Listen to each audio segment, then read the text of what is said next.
With work walls going up around the land, now might be a good time to talk about some of the concepts that were dreamed up to replace the lost continent at Islands of Adventure. Truly the giving tree of lands, this area lost its Merlinwood section to Harry Potter, and then even more to the Hogwarts Express.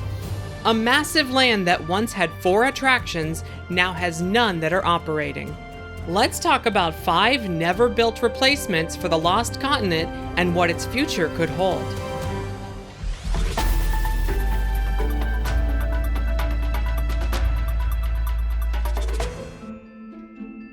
Even before the Hogwarts Express was added to the wizarding world of Harry Potter Hogsmeade, there was talk of expanding the footprint for the boy wizard in Islands of Adventure.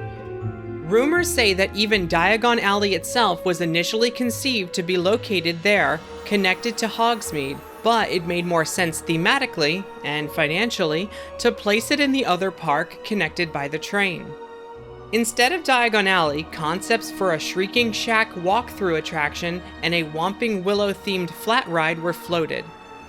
The Shrieking Shack could have been set up as an almost haunted house-style walkthrough, replacing the existing Poseidons Fury walkthrough. And the Whomping Willow Spinner would have not only provided another kid-friendly ride for the park, but also serve as a narrative entrance to the shack itself.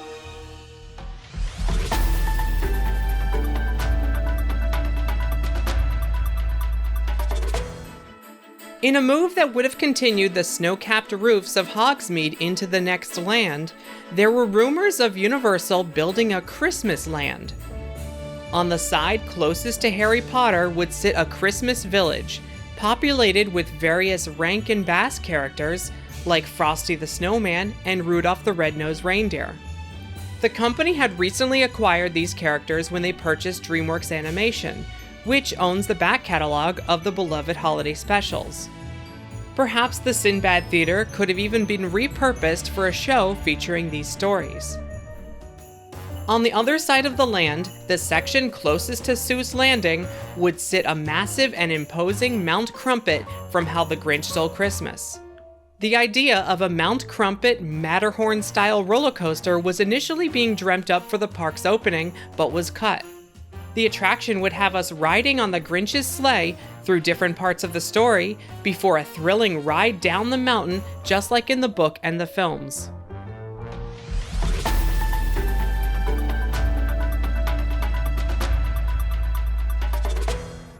One concept that was pitched but likely never made it into development was to bring the world of Willy Wonka into the Lost Continent. The 2 existing attractions would be torn down and replaced with a massive boat ride, just like the one on the Chocolate River in the original film. The land itself would be themed as Charlie's Town, complete with a candy store. The Chocolate Factory building could even house more than just the boat ride, with a fizzy-lifting drink lab, and perhaps even the Wonka Vader as a separate attraction. And Universal would still be able to keep the snow-capped roof motif up as long as it was based on the Tim Burton film. While this idea was never approved, we at least did get a chocolate factory of sorts when the Toothsome Chocolate Emporium opened at City Walk in 2016.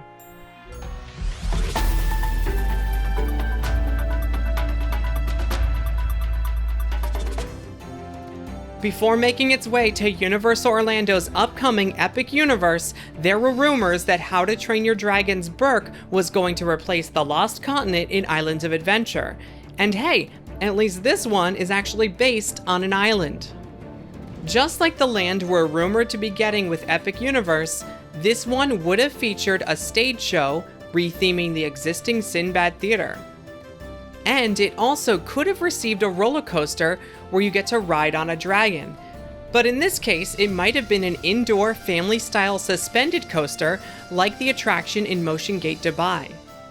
The idea was likely being discussed because 1, the company was excited to bring characters into the parks after acquiring DreamWorks, and 2, because it might not have required too much retheming and could have retained many of the existing structures of the Lost Continent with just a minor facelift.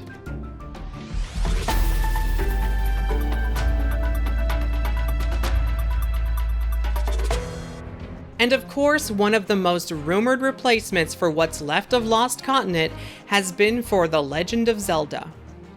Before the pandemic, it appeared that Universal's creative teams may have been dreaming up a new type of ride system that would have started out as a boat ride, but then transform into a suspended dark ride partway through the attraction.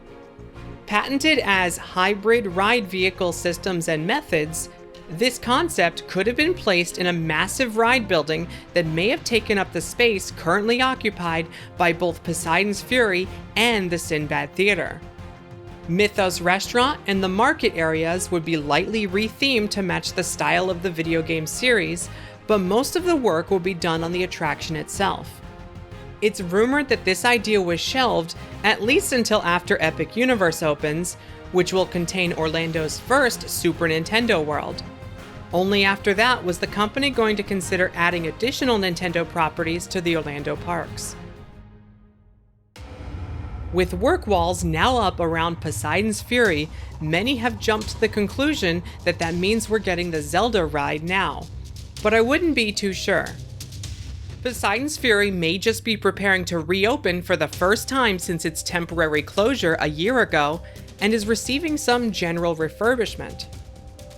After opening Hagrid's Magical Creatures Motorbike Adventure and Jurassic World Velocicoaster at Islands of Adventure in recent years, attention may be turning back to Universal Studios Florida for some new attractions next, at least to tide us over until Epic Universe opens. As for the Lost Continent, the 8th voyage of Sinbad's stunt show closed permanently in 2018, and the Poseidons Fury walkthrough attraction has been closed temporarily for over a year. They'll likely reopen Poseidons Fury in the near future as the sole surviving attraction in a once great land that is the Lost Continent. But as many fear, its days are probably numbered. For now anyway, they have opened a new Halloween tribute store near the Mystic Fountain, featuring plenty of Halloween Horror Nights merchandise and more. If you're like me and can't wait for the event to start, I suggest checking out the Halloween Horror Maze and Fog candles from SouvenirScents.com. Maze smells just like the scary scents they pump into the houses along with the plywood that they use to make them, and Fog recreates the fog juice scent perfectly. They go great together and you save $3 off the bundle, plus save another 10% off with promo code PARKSTOP10 at SouvenirScents.com. That's all for now, but be sure to check out the UnBuilt playlist for more videos like this, and subscribe to never miss an update. If you like the channel, you can show your support by becoming a patron with perks like early access and extra content. Thanks for watching, see you next time.